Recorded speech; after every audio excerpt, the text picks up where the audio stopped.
Oxo anions simple भाषा में जैसे ये वाले आयंस हैं MnO4 माइनस, तो ये वाले जो आयंस हैं इनको कहेंगे हम ऑक्सीजन है और नेगेटिव चार्ज है। These are termed as oxo A9.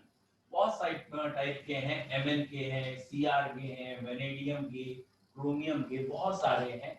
जैसे ये हमारे डाइक्रोमेट आयंस हैं। अब ऑक्सो एनाइन की कौन सी प्रॉपर्टीज हमारे कोर्स में है? तो बेसिकली ऑक्सो एनाइन में जो क्वेश्चंस आते हैं दैट इज कौन सा ज्यादा एसिडिक है, क्योंकि ये जो ऑक्सो एनाइन है ये एसिडिक भी हो सकते हैं, बेसिक भी हो सकते हैं, एम्फोटेरिक भी हो सकते हैं। ठीक है, तो इनमें एक कैरेक्टर एसिडिक, बेसिक या एम्फोटेरिक, ये तीनों कैरेक्टर हैं। तो इसको पढ़ने के लिए जो सबसे बेस्ट या इजीएस्ट है बेटा वो क्या है, आप ऑक्सीडेशन नंबर से देखेंगे। ठीक है, तो सबसे पहले जनरल आप सिंपल मेटल ऑक्साइड मान के चलिए, इन्हें जल्दी समझ में आएगा। मेटल ऑक्साइड्स, मेटल की ऑक्साइड पीरियोडिक टेबल में एसिडिक होते थे या बेसिक थे, क्या थे? तो आपको याद होगा कि in periodic table left to right acidic character बढ़ रहा था, और जो भी मेटल के ऑक्साइड लेफ्ट में थे वो बेसिक थे, राइट में आते आते एसिडिक कैरेक्टर बढ़ता था। ये सिंपल पीरियोडिक टेबल का था मेटल ऑक्साइड्स या ऑक्साइड्स के बारे में। एक बार फिर सुन लो, आई होप सो आपको याद हो। जिनको नहीं याद है वो सिंपल ब्रेन यूज करिए, किसी भी एसिड का नाम सोचो। 99% बच्चे इस क्वेश्चन में एक ही एसिड सोच पाते हैं, HCl, कभी कभी H2SO4। तो एसिड के नाम में HCl H2SO4 ये जो नाम आए हैं उसमें कोई मेटल तो नहीं है ना, नॉन मेटल है। तो याद रखने के लिए कि नॉन मेटल में एसिडिक बिहेवियर है। अब मैं कहूंगा कोई बेस सोचो जिसमें OH होते हैं, तो अधिकतर के दिमाग में NaOH स्ट्राइक करता है, या MgOH whole twice, CaOH whole twice, लेकिन सबसे पहले NaOH। तो जो बेस थे उसमें आपको मेटल दिख गया होगा।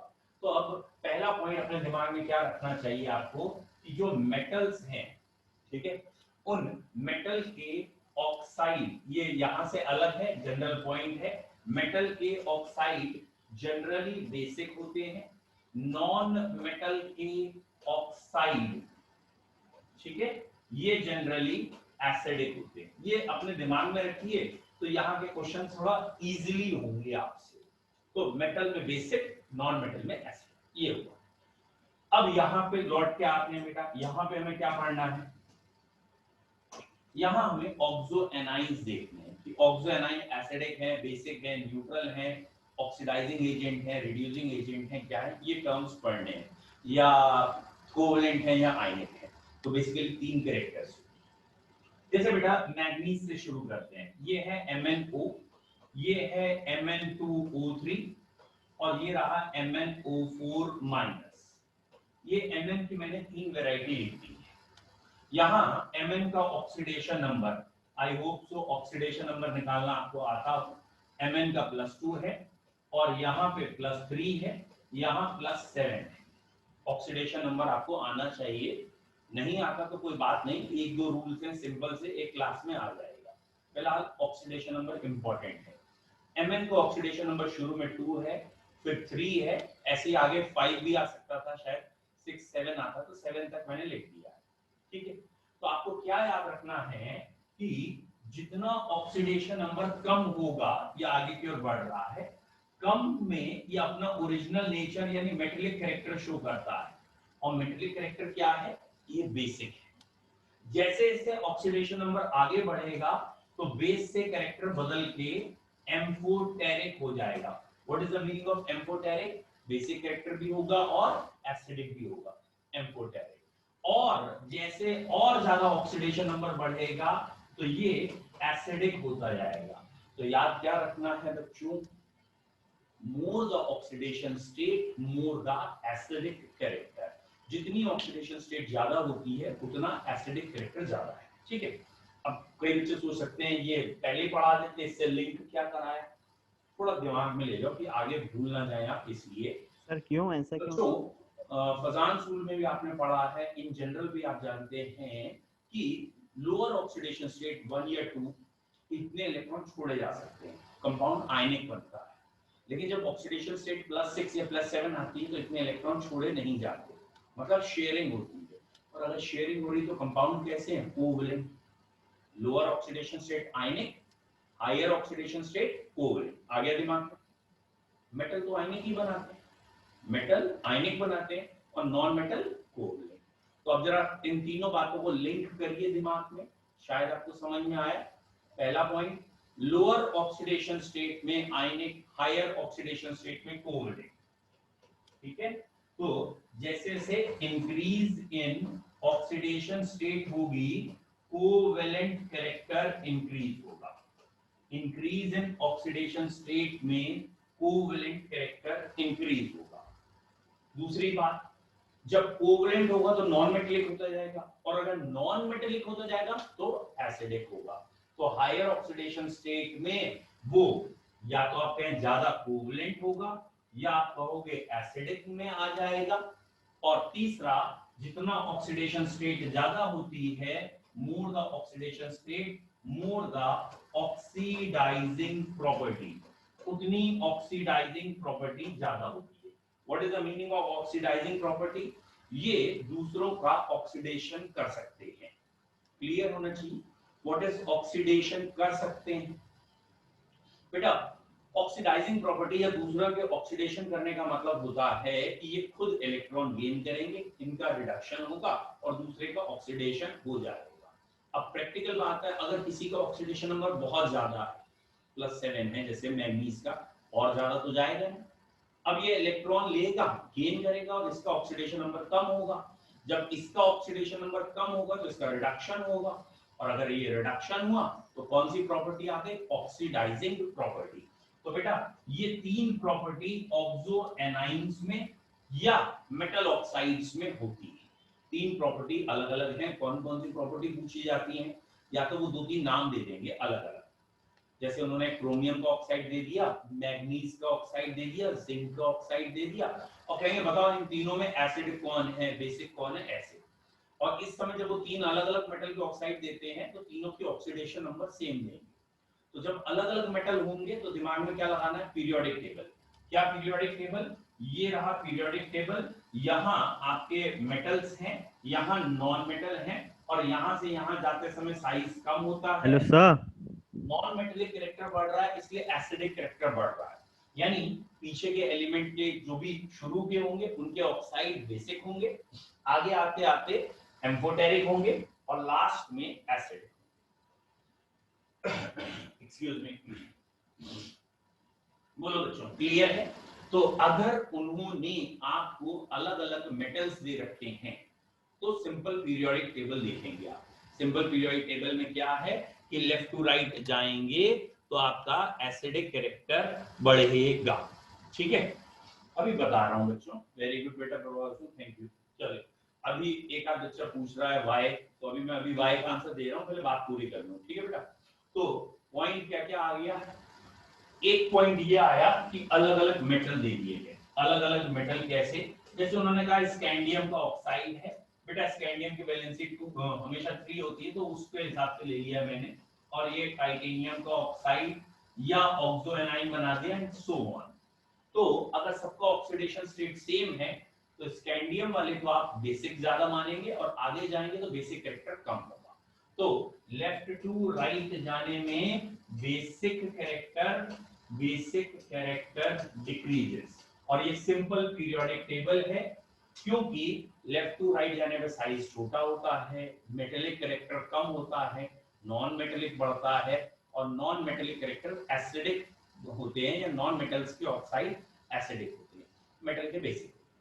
एक दूसरा क्वेश्चन आता है इसमें कि भैया ये जो ऑक्साइड्स हैं इनमें कोवैलेंट कौन है, आयनिक कौन है? जैसे उन्होंने ये दे दिया, ये है बेटा Cr2O3, और एक दे दिया Cr2O7-2।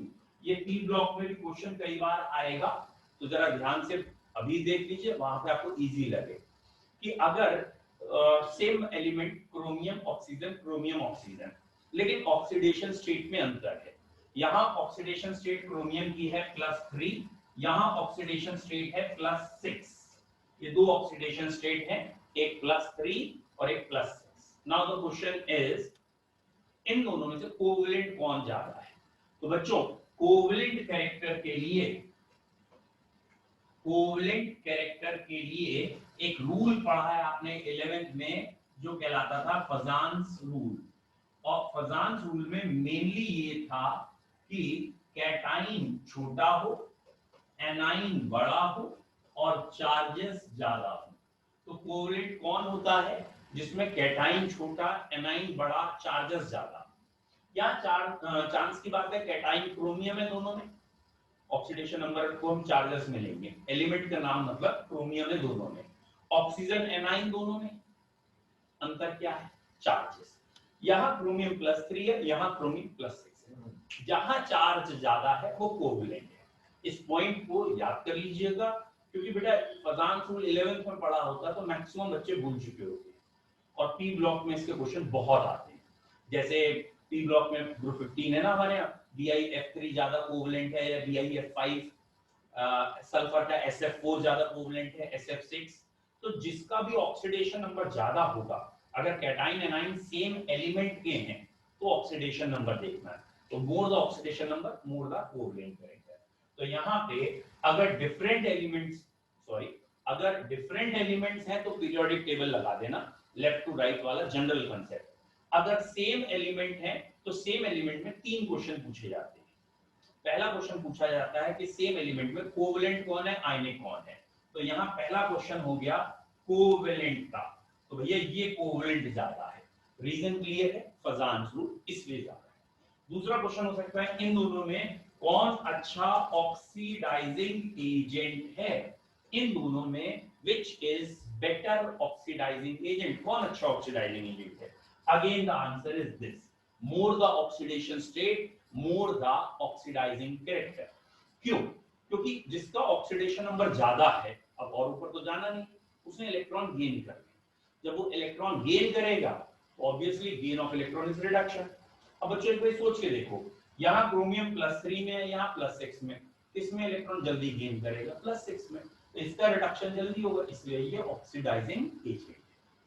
तीसरा क्वेश्चन इसमें एक और है, इसमें है कि इन ऑक्साइड में एसिडिक कैरेक्टर बताओ, कौन सा ज्यादा एसिडिक ऑक्साइड है। Again the answer is this, जिसका ऑक्सीडेशन नंबर ज्यादा होगा वो ऑक्साइड ज्यादा एसिडिक होगा। जब बेटा ऑक्सीडेशन नंबर ज्यादा होता है तो बेसिकली वो कोवेलेंट नेचर का कंपाउंड होता है या नॉन मेटेलिक प्रॉपर्टी शो कर रहा है, और नॉन मेटल के ऑक्साइड या हाइड्रोक्साइड एसिडिक होते हैं, जबकि मेटल के ऑक्साइड या हाइड्रोक्साइड बेसिक होते हैं। तो इसीलिए आपको ये 3 पॉइंट याद रखने हैं, एक हुआ बॉन्डिंग कोवेलेंट आयनिक, एक हुआ रेडॉक्स का पॉइंट यानी ऑक्सीडाइजिंग रिड्यूसिंग एजेंट, और एक हुआ एसिडिक बेसिक या एम्फोटेरिक कैरेक्टर। तो एसिडिक बेसिक एम्फोटेरिक तब तीनों कब पूछे जाते हैं जब एक ही एलिमेंट के नाम दे दें, जैसे क्रोमियम के 3 ऑक्साइड दे दें, तो कंसेप्चुअल क्वेश्चन होता है, याद रखना नहीं होता। जो लोअर ऑक्सीडेशन स्टेट का ऑक्साइड होगा, क्रोमियम +3 वाला जहां तक है, या अगर +1 +2 है तो वो बेसिक होगा। जो हाईएस्ट ऑक्सीडेशन स्टेट वाला होगा वो एसिडिक होगा, और जो इन बिटवीन ऑक्सीडेशन स्टेट वाला होगा वो एम्फोटेरिक ऑक्साइड होगा। जैसे मैग्नीज में तो 100% मिलते हैं तीनों ऑक्साइड। तो आपको ये 3 कैरेक्टर दिस ये 3 आपको ध्यान रखने हैं। नाउ अब 2-3 बच्चे कुछ पूछ रहे हैं। शिव बेटा आप बोलो पहले, क्या पूछ रहे हो? सर मैं कह रहा हूँ सर ये आ ही नहीं समझ टाइप करके छोड़ो, तो समझ में ही नहीं आए। हाँ बेटा क्या नहीं समझ में आया? शिव बोलो बेटा। Sir oxo anions. Oxo A9 में क्या पॉइंट नहीं समझ में आया? सर ये आपने उसके ऊपर लिखाया था, कोवेलेंट कैरेक्टर के ऊपर। नहीं मुझे समझ, बेटा आपको बताना तो पड़ेगा ना, मुझे ये नहीं समझ में आया।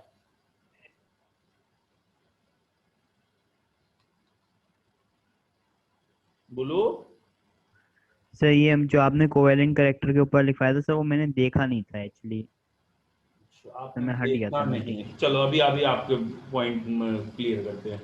और कोई बच्चा भी कुछ कह रहा है, मैं उसको भी देख लूं ना, किसी का सिंपल डाउट हो तो पहले मैं वो बता दूं। हाँ बेटा लोकप्रिय आप बोलो, क्या है डाउट आपका?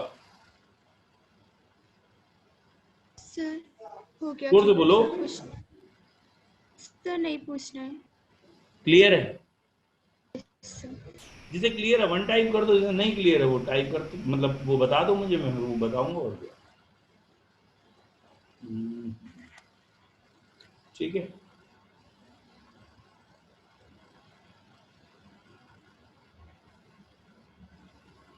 ठीक है, ओके, गुड, ठीक है, ओके, बताता हूँ बेटा अभी। हाँ चलिए बच्चों, एक दो बच्चों ने जैसे यहाँ कहा है फजांस रूल क्या होता है, मूल एंड नेका बच्चे और फजांस रूल क्या है। ठीक है बेटा, फजांस रूल की डिटेल तो आप 11th में ही देखेंगे, लेकिन अभी अब फजांस रूल का लिमिटेड एडिशन याद करना है। कॉमन सेंस से पूरा फजांस रूल तो नहीं पढ़ेंगे। फजांस रूल का मेनली काम होता है कोवलेंट कंपाउंड में आयनिक कैरेक्टर बताना, सॉरी आयनिक कंपाउंड के अंदर कोवलेंट कैरेक्टर बताना कि अगर कोई आयनिक है तो उसके अंदर कौन ज्यादा आयनिक के अंदर कोवलेंट होता है, किसमें ज्यादा कोवलेंट है। तो ये 3 पॉइंट फजांस रूल के लिए बेस्ट होते हैं कि कैटाइन में जब कंपेयर करें तो जिसका कैटाइन छोटा है वो कोवलेंट है, एनाइन में जब कंपेयर करें तो जो एनाइन बड़ा है, और जब चार्जेस में कंपेयर करें तो जो चार्ज ज्यादा है। ये था, और बाकी तो यहाँ ऐसा मैंने कुछ बताया नहीं। ये कह रहे हैं हम आए नहीं थे शुरू में, क्या लिखा है बताओ बेटा। आज तो मैंने कुछ खास ऐसा लिखा नहीं है फिलहाल। ये लिखा है ऑक्सो एनाइन, एक बार फिर बता दे रहा हूँ अगर कोई बच्चा लेट आया है व्हाटएवर। ऑक्सो मतलब क्या होता है, ऑक्सीजन। एनाइन मतलब ऑक्सीजन पे नेगेटिव चार्ज है, ओवरऑल मेटल के साथ ऑक्सीजन है और उस पे नेगेटिव चार्ज है। और लगभग सारे एलिमेंट इस ग्रुप के ऑक्साइड्स बनाते ही हैं, और ऑक्सो एनाइन भी बना सकते हैं। जैसे कि वेनेडियम का BO3 माइनस होता है, या टाइटेनियम का TiO2 माइनस भी होता है, या फिर क्रोमियम के दो Cr2O7 माइनस 2 या CrO माइनस। तो ऐसे करके जो ऑक्सीजन लगी हो, मेटल लगा हो, माइनस चार्ज हो, उन्हें कहते हैं ऑक्सो एनाइन। अब ऑक्सो एनाइन में यहाँ क्या क्या क्वेश्चन बन सकते हैं। यहाँ बच्चों ऑक्सो एनाइन में बेसिकली पूछा जाता है कि एसिडिक है, बेसिक है, एम्फोटेरिक है। ठीक है, न्यूट्रल तो आएंगे नहीं, क्योंकि neutral basically carbon monoxide, carbon monoxide N2 और NO, सिर्फ 3 ही न्यूट्रल है, तो यहाँ कोई न्यूट्रल नहीं, तो न्यूट्रल तो नहीं आएगा। तो एसिडिक, बेसिक, एम्फोटेरिक पूछा जाता है। अगर आप याद कर सकें तो बढ़िया है, नहीं तो हम तो सिर्फ कंसेप्चुअल याद कराते हैं। कंसेप्चुअल कहने का मतलब कि लोअर ऑक्सीडेशन स्टेट जब भी होगी, जब बहुत कम ऑक्सीडेशन स्टेट होगी 1 2, तो उस केसेस पे वो ऑक्साइड्स या ऑक्सो एनाइन जो होंगे बेसिक होंगे, लोअर ऑक्सीडेशन स्टेट के बेसिक होंगे। जैसे जैसे ऑक्सीडेशन स्टेट बढ़ेगी बेसिक कैरेक्टर कम हो जाएगा, तो बेसिक एसिडिक दोनों आ गया, एम्फोटेरिक हो गया। And at the highest oxidation state it behave as acidic oxo anion या ऑक्साइड। जैसे अच्छा ये एसिड बेस तो मालूम ही है ना, जैसे सोडियम से सोचिए Na2O, ये बेसिक है, प्रूफ करने को कह दिया तो पानी में घोलोगे NaOH बनेगा, पानी में OH आयन बढ़ जाएंगे, क्योंकि OH आयन बढ़ा रहा है इसलिए बेसिक है। यही टेक्निक इनकी है। MnO4 माइनस से वाटर में डिसॉल्व करते HMnO4 बनता है, और ये पर मैग्नेट का एक एसिडिक कंपाउंड हो गया, पर मैग्नेट एसिड कह लीजिए। तो यहाँ H आयन पानी में बढ़ सकते हैं, जब भी H आयन ज्यादा होंगे एसिडिक हो जाएगा, OH आयन कहीं बढ़ रहे हैं किसी की वजह से तो बेसिक हो जाएगा, तो वो ऑक्साइड एसिडिक या बेसिक हो जाएगा। तो यहाँ 3 कैरेक्टर हमें देखने होते हैं, या तो एसिडिक, बेसिक, एम्फोटेरिक नेचर होता है, या फिर कोवलेंट कैरेक्टर होता है, या ऑक्सीडाइजिंग प्रॉपर्टी होती है। तीनों के लिए हम बेसिकली कहते हैं मोर द ऑक्सीडेशन स्टेट। जब ऑक्सीडेशन स्टेट ज्यादा होगी कोवलेंट कैरेक्टर ज्यादा होगा, ऑक्सीडाइजिंग प्रॉपर्टी ज्यादा होगी, और अगर ऑक्सीडेशन स्टेट ज्यादा है तो वो ऑक्साइड एसिडिक नेचर का होगा। ये 3 कैरेक्टर।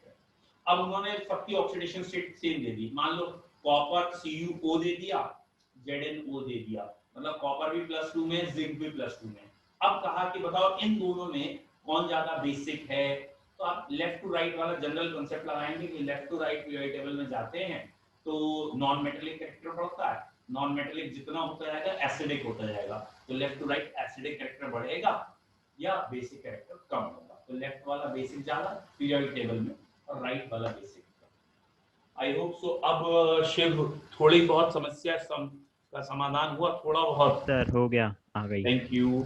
एक बच्चे ने फिर हैंड रेज किया है, तो ये कौन है? लोकप्रिया, जल्दी बोलिए बेटा, सर एम्फोटेरिक क्या है? जोर से बोलो सर एम्फोटेरिक बता दीजिए। बेटा। एम्फोटेरिक वर्ड एक सिंपल केमिस्ट्री में जो वर्ड यूज होते हैं ना डुअल नेचर के लिए, जैसे बायो वाले बच्चे हो तो जल्दी समझ जाना चाहिए। बायो वर्ड आप लोग यूज करते हैं एम्फीबियंस, पानी में जमीन पर रहने वाले एम्फीबियंस। ऐसे ही केमिस्ट्री में एम्फोटेरिक है, एसिडिक और बेसिक दोनों बिहेवियर अगर कोई चीज में होते हैं तो वो एम्फोटेरिक कहलाते हैं। Ampho word, amphi word, MB word, इनका मतलब होता है डुअल कैरेक्टर। केमिकल काइनेटिक्स से जोड़ के देखो, वहां हमने पढ़ा है एम्बिडेंट न्यूक्लियोफाइल, एम्फीफाइल्स जिसे कहा है। एम्बिडेंट न्यूक्लियोफाइल क्या है? Cn नेगेटिव को वहां पढ़ा था कि लोन पेयर इसके पास भी है, इसके पास भी है, तो ये एम्बिडेंट न्यूक्लियोफाइल मतलब चॉइस ऑफ डोनर साइट है। फिलहाल एम्फो मतलब है दोनों कैरेक्टर आना, एसिडिक भी आना, बेसिक भी आना, और ये पी ब्लॉक में हम प्रूव करेंगे। 4 मेटल ऐसे हैं, एल्यूमिनियम, जिंक, टिन और लेड। ये इंपॉर्टेंट पॉइंट है इसीलिए मैं यहाँ बता रहा हूँ बेटा। ये 4 मेटल आप अपनी कॉपी के ऊपर लिख भी लीजिए। ये 4 मेटल ऐसे हैं जिसमें एक जिंक खाली डी ब्लॉक है और बाकी ये एल्यूमिनियम, टिन और लेड ये पी ब्लॉक है। तो ये 4 मेटल एम्फोटेरिक ऑक्साइड बनाते हैं। तो अगर कोई क्वेश्चन करे डायरेक्ट जिंक का ऑक्साइड है और एल्यूमिनियम का ऑक्साइड है, तो ये तो ऐसे हैं जो एसिड से भी रिएक्ट करते हैं, बेस से भी रिएक्ट करते हैं, यानी एम्फोटेरिक है, और बाकी ऑक्साइड जनरली बेसिक होते हैं। मेटल के ऑक्साइड बेसिक, नॉन मेटल के एसिडिक, मतलब यार। हाँ जी, एक बच्चे ने अब फिर कुछ कहा है, क्लियर है इसका मतलब। Very good, very good, very good, बहुत बढ़िया। तो ये हो गया बच्चों हमारी हेडिंग ऑक्सो एनाइन। अच्छा बच्चों, अगली हेडिंग हम पढ़ने जा रहे हैं एफ ब्लॉक एलिमेंट्स आज।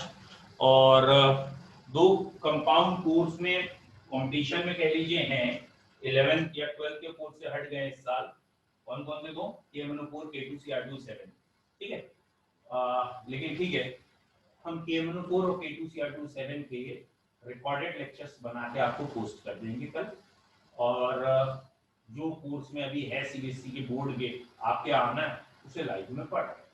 तो अगली हेडिंग हमारी जो है that is basically F block, ठीक है। ये हमारी अगली हेडिंग है बेटा, एफ ब्लॉक, फुल्ली फालतू ब्लॉक एफ। तो ये फालतू ब्लॉक क्या है इसे पहले समझ लेते हैं। ये है बेटा, बहुत आसान है, very easy, easiest of all.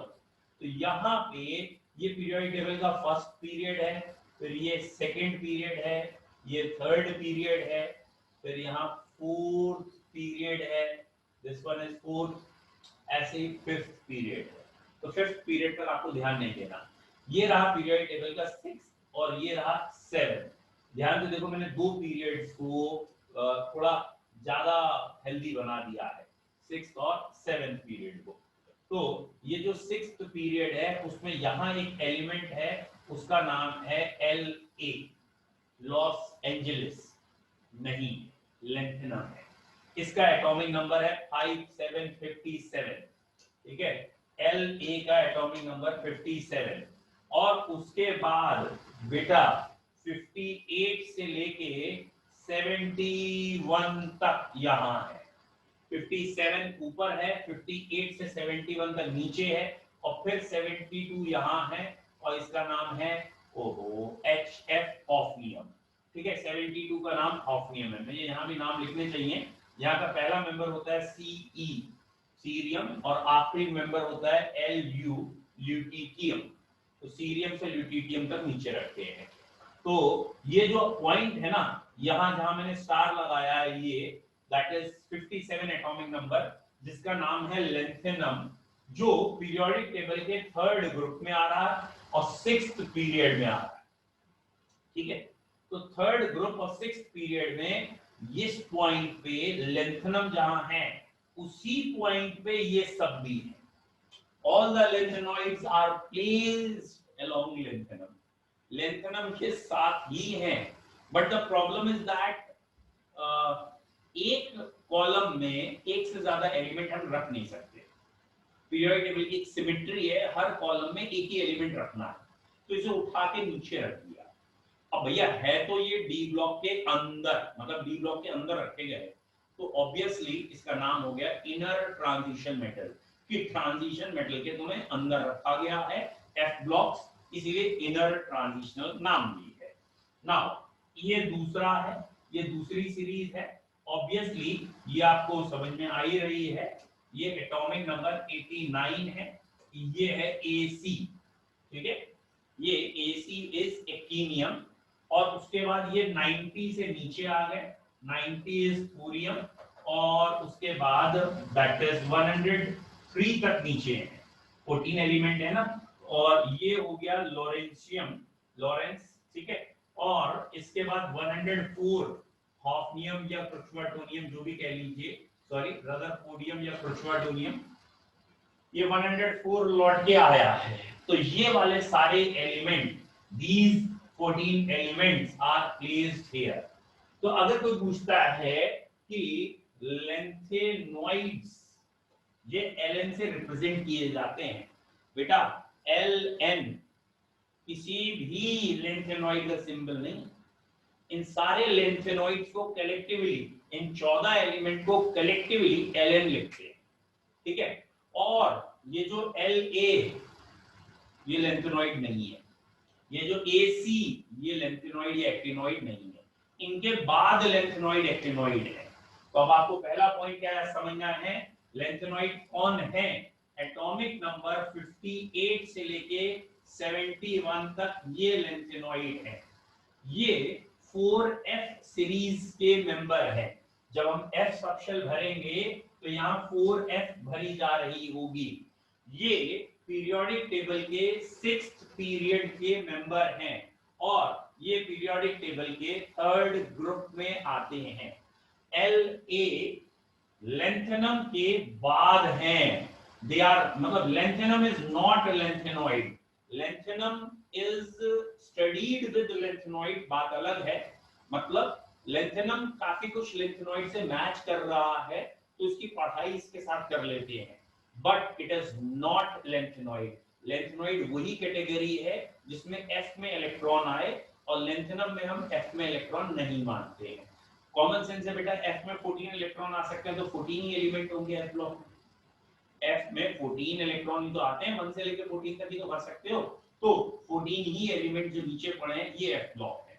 और ये आपको याद रखना है, दिस वन के लेंथेनॉइड्स लेंथेनम के बाद वाले हैं, ठीक है, आफ्टर लेंथेनम है, 6th पीरियड 3rd ग्रुप में है और 4F सीरीज में है, ठीक है। एक्टिनॉइड्स की अगर ऐसी बात करें तो आप AN कह सकते हैं एक्टिनॉइड्स को, जैसे लेंथेनॉइड को LN कहा है, ये 90 से लेके 103 तक है, ये 5F सीरीज में आते हैं, ये 7th पीरियड में है, ये 3rd, बेटा ग्रुप दोनों का ही 3rd है, ग्रुप 3rd है, और ये एक्टिनियम जो 89 है उसके बाद है। एटलीस्ट एक ओवरव्यू तो क्लियर होना चाहिए आपके दिमाग में, लेंथेनॉइड कौन है, एक्टिनॉइड कौन है। हाँ जी शिव जी बोलिए, पूछो बेटा। सर मैं कह रहा हूँ LA को लेंथेनॉइड में इसलिए नहीं मानते क्योंकि सर LA में F शेल नहीं है।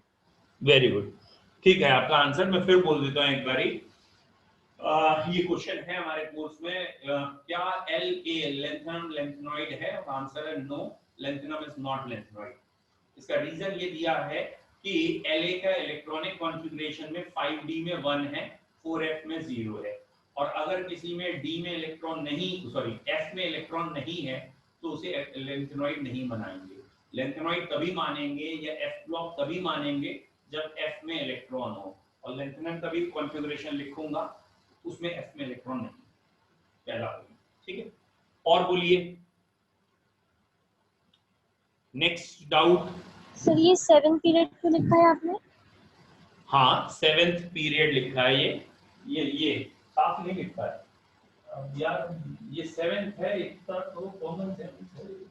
चलो सर ये 4F और 5F का मतलब बता दीजिए। जोर से पूछो। सर ये 4F और 5F सीरीज का मतलब? वो अभी आ जाएगा। जैसे पीरियोडिक टेबल में डी ब्लॉक में आपने पढ़ा है, ये 4th शेल है लेकिन डी बोला जाता है 3D, फिफ्थ शेल में 4d होता है, वो इलेक्ट्रॉनिक कॉन्फ़िगरेशन का तरीका है। तो यहाँ 5d है, और अगर 5d है तो कॉमन सेंस है 4f होगा। दैट मींस ये इलेक्ट्रॉनिक कॉन्फ़िगरेशन अभी करेंगे तो ये दिख जाएगा कि 4f में इलेक्ट्रॉन भरे जा रहे हैं, तो 4f सीरीज के मेंबर हो गए, और जहां 5f में इलेक्ट्रॉन भरेंगे 5f के मेंबर। ये अभी आ रहा है, 4f और 5f अभी क्लियर कर रहे हैं। Okay, very good. जिन्होंने वन टाइप किया है, जिन्ना है मतलब जाग रहे हैं, थैंक यू। नाउ स्टार्ट कर रहे हैं बेटा। लेंथेनॉइड एक्टिनॉइड में ना एक ही प्रॉपर्टी इंपॉर्टेंट है, बहुत इंपॉर्टेंट, मान के चलो ये क्वेश्चन आएगा। लेंथेनॉइड एक्टिनॉइड में एफ ब्लॉक का electronic configuration most important. Electronic configuration कर लो, और कॉन्फ़िगरेशन से जुड़ी हुई छोटी छोटी सी बातें जो हैं कॉन्फ़िगरेशन पे जो दिख जाएंगी आपको अभी, उनको देखिए। और लेंथेनॉइड कॉन्ट्रैक्शन 90% में आज तक एग्जाम में एफ ब्लॉक में एक ही क्वेश्चन आया है, लेंथेनॉइड कॉन्ट्रैक्शन क्या, 90% अधिकतर मतलब। लेकिन हमें कॉन्फ़िगरेशन पे पहले फोकस करना है, फिर कॉन्फ़िगरेशन। बेटा एफ ब्लॉक का जनरल इलेक्ट्रॉनिक कॉन्फ़िगरेशन क्या है? बच्चों आपने शायद 11th स्टैंडर्ड में याद किया हो, एफ ब्लॉक का जनरल कॉन्फ़िगरेशन होता है n-2f 1 to 14 n-1 0 और 1 d में, और ns2। ये ऐसे लिख दिया जाता है कि इनका जनरल कॉन्फ़िगरेशन ऐसा होता है। मतलब एफ ब्लॉक में अगर कोई एफ ब्लॉक एलिमेंट है तो उसमें जो आउटर मोस्ट शेल है, बेटा ये n हो गया आउटर मोस्ट शेल। ध्यान से देखिए, यहां से क्लियर हो जाएगा, n है आउटर मोस्ट शेल, और ये n-1 आउटर से पिछली शेल, इसको कह देते हैं पेनल्टीमेट शेल।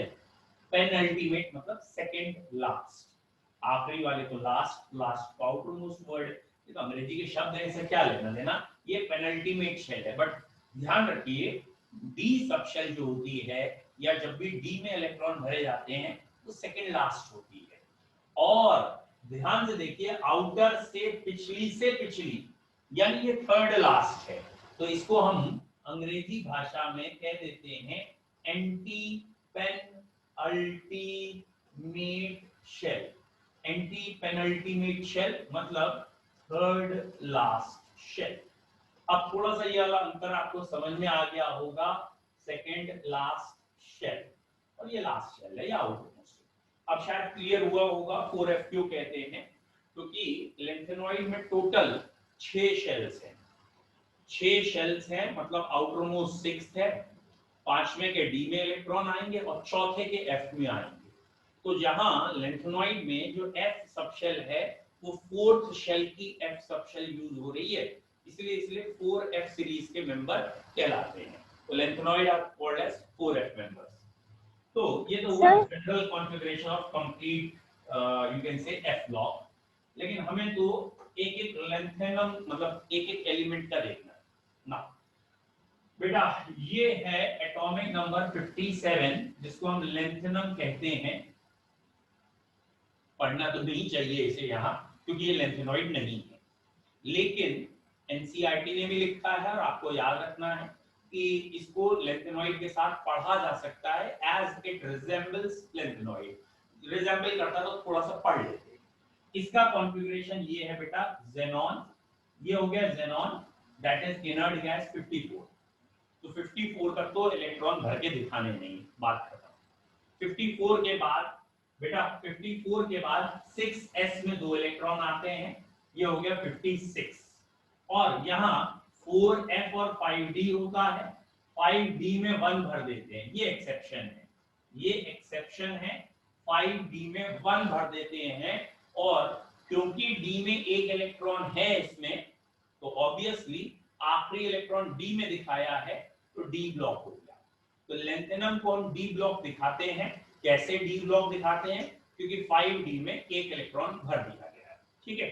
भरना चाहिए 4f में, लेकिन भरा है 5d, ठीक, एक्सेप्शन। अब कोई बच्चा अगर पूछे कैसे एक्सेप्शन है क्या है, तो एक सिंपल 11th स्टैंडर्ड में अगर आपने थोड़ा सा डीप पढ़ा हो कि n+l रूल होता है, अबव रूल होता है, और अबव के हिसाब से 4f की एनर्जी कम है, लेकिन यहाँ d में भर दिया गया है क्योंकि हमें ये दिखाना है कि लेंथनम डी ब्लॉक है और डी ब्लॉक में उसे रखने के लिए आखिरी इलेक्ट्रॉन डी में जाना चाहिए। याद है ना पीरियोडिक टेबल, पीरियोडिक टेबल में क्या कहा गया है, आखिरी इलेक्ट्रॉन डिसाइड करता है कि एलिमेंट किस ब्लॉक में जाएगा, और क्योंकि आखिरी इलेक्ट्रॉन डी सबशेल में है तो डी ब्लॉक है। तो ये हुआ बेटा लेंथनम का कॉन्फ़िगरेशन। अच्छा इसे जरा नोटिस रखिए, नजर रखिए इसमें, यहाँ 6s में 2 इलेक्ट्रॉन है, ये सबसे बाहर की तरफ है, ये पेयर है ना, और उससे पहले वाले 5d में 1 इलेक्ट्रॉन है जो अनपेयर है। वैलेंसी के नाम पे ये तीनों निकल लेंगे, सबसे पहले ये 2 फिर ये सब निकल जाएंगे, इसलिए इसकी वैलेंसी 3 होगी, क्योंकि ये 3 निकलते ही ये नोबल गैस आ जाएगी। वही डी पॉइंट डी ब्लॉक वाली बात, ये नोबल गैस आ जाएगी। तो जैसे ही लेंथनम +3 आएगा नोबल गैस होगा। ये इन पॉइंट्स को अभी आगे तक सोचना है। और सोचना जरा, क्या लेंथनम +3 में कलर्ड है या कलरलेस, पैरामैग्नेटिक है डायमैग्नेटिक? I hope so. ये 3 इलेक्ट्रॉन निकल गए, ये 3 इलेक्ट्रॉन निकल गए, नोबल गैस आ गई। जब 3 इलेक्ट्रॉन निकल गए, नोबल गैस आ गई, तो कोई अनपेयर नहीं है, सारे पेयर्ड हैं, डायमैग्नेटिक है। डायमैग्नेटिक चीजें कलरलेस होती हैं, ये कलरलेस है। तो लेंथनम +3 में कलरलेस। तो कॉन्फ़िगरेशन के साथ ही छोटी-छोटी सी बातें ध्यान रखनी। अब 58 ये है सीरियम। बेटा अभी मैं 58 का कॉन्फ़िगरेशन नहीं लिख रहा हूं, ठीक है, 59 एंड ऑनवर्ड्स लिखूंगा। PR ND 61 भी बड़ा इंपॉर्टेंट है, PM 62 SM। अब पहले मैं 58 छोड़ के 59, 60, 61, 62 इन 4 की बात करूंगा कॉन्फ़िगरेशन में, ठीक है। यहां से स्टार्ट करते हैं पीएम साहब से। हाँ भाई पीएम हैं, प्राइम मिनिस्टर हैं, तो इन्हीं से शुरू करेंगे भैया, पीएम साहब से। भैया इसका एटॉमिक नंबर है 61, है ना, 54 ये आ गया। 54 के बाद सबसे पहले कौन भरा जाएगा, 6s। तो बेटा ये क्या हो गया 56। अब कितने चाहिए 56 के, 61 पर जाने के लिए कितने चाहिए, 5। 54 to 56, 5 61 होते हैं, ये भर दिए गए 5, 4f5, और ऑब्वियसली 5d में 0। क्यों, क्योंकि वो जो पहले में जो 1 इलेक्ट्रॉन दिखाया था वो तो एक्सेप्शन था।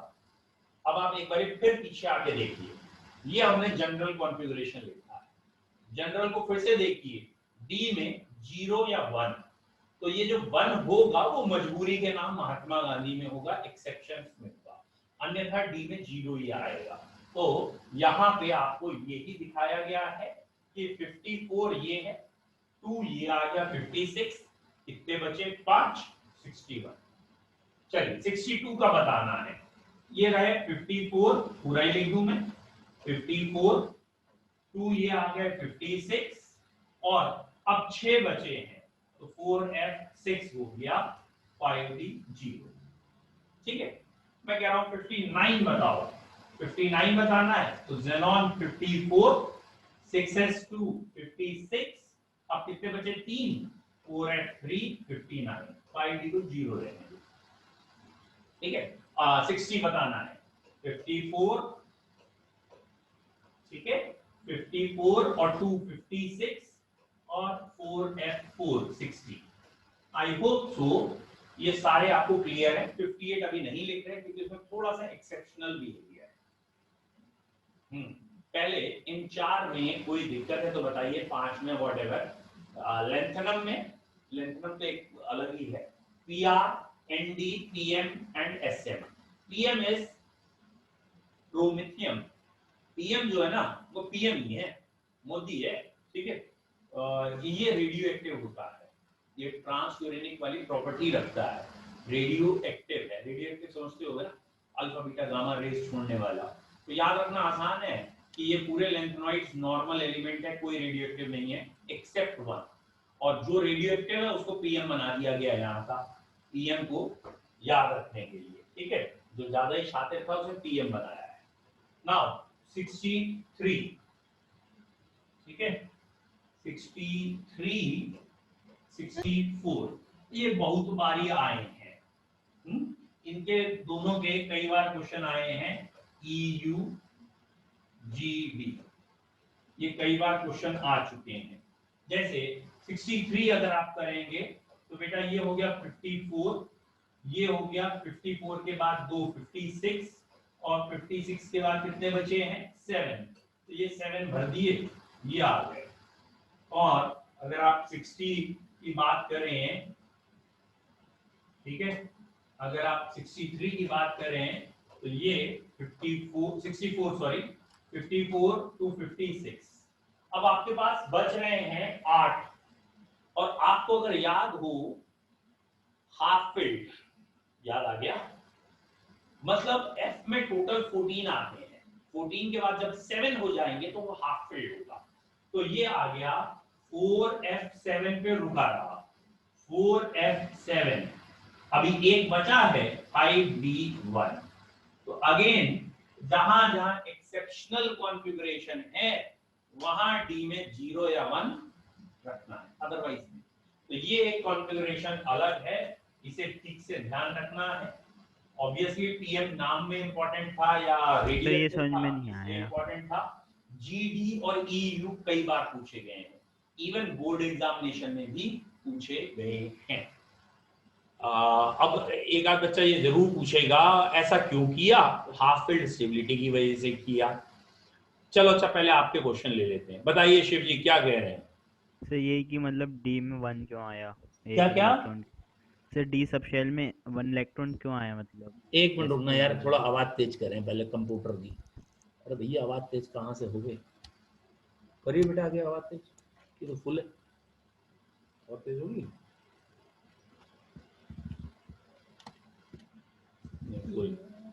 ओ भाई तुम ही तेज बोलो, ये तो फुल है आवाज।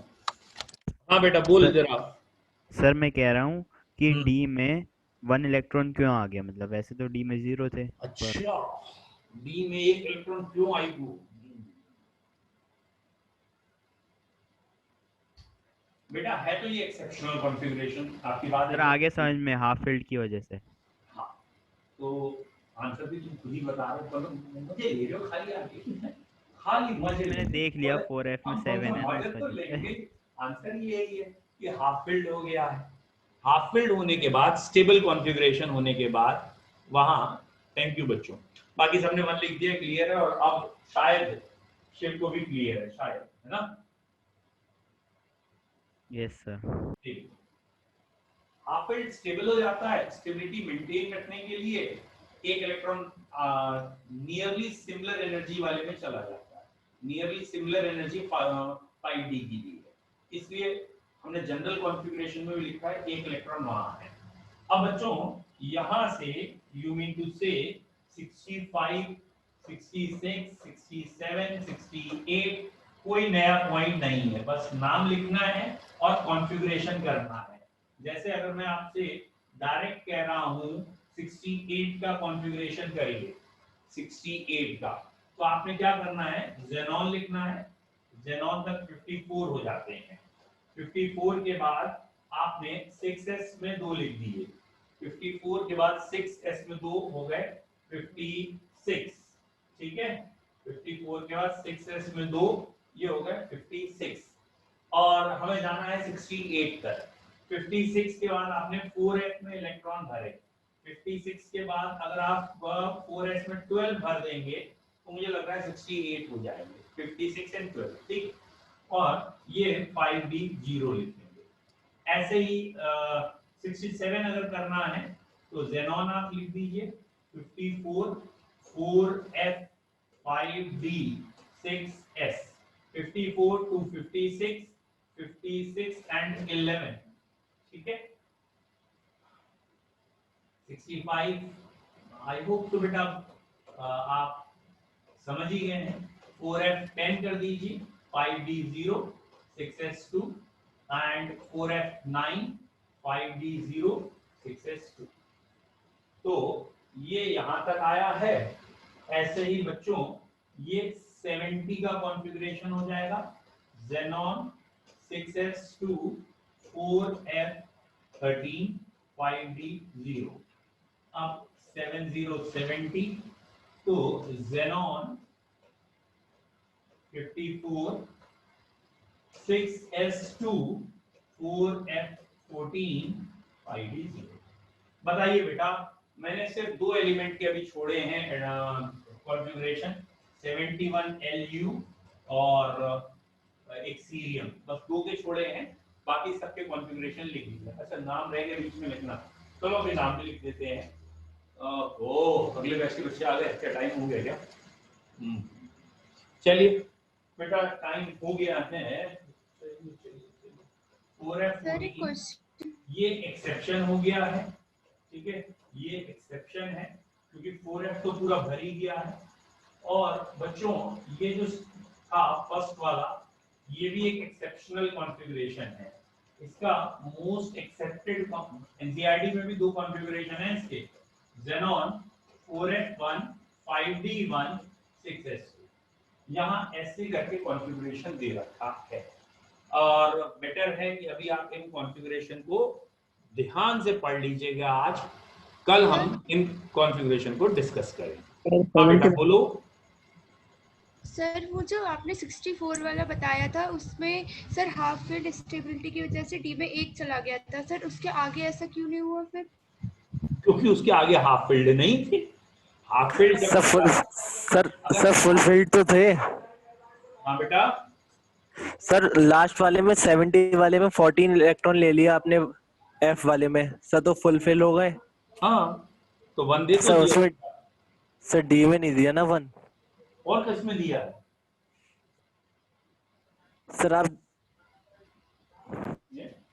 ये 14 मेंटेन है, 14 आता है। अगला 1 यहाँ है डी में, या 1 लिखा है सर नहीं सर 70 वाले में जाना चाहिए डी में 1 1, क्योंकि सर ये फुल फिल हो गया। अरे भाई 70 वाले में 14 तो कर, पहले फुलफिल तो कर ले, फुलफिल से पहले एक भेज दे, पहले फुलफिल तो होने दे भाई। ठीक है सर, मतलब फुलफिल ना हो पहले भेज दें। चलिए ठीक है, इतने की प्रैक्टिस करो, कल के लिए क्वेश्चन तैयार रखना, कल बात करते हैं आराम से। Thank you sir. बैच भी आ गया, ठीक है, thank you sir. Okay. Thank you sir.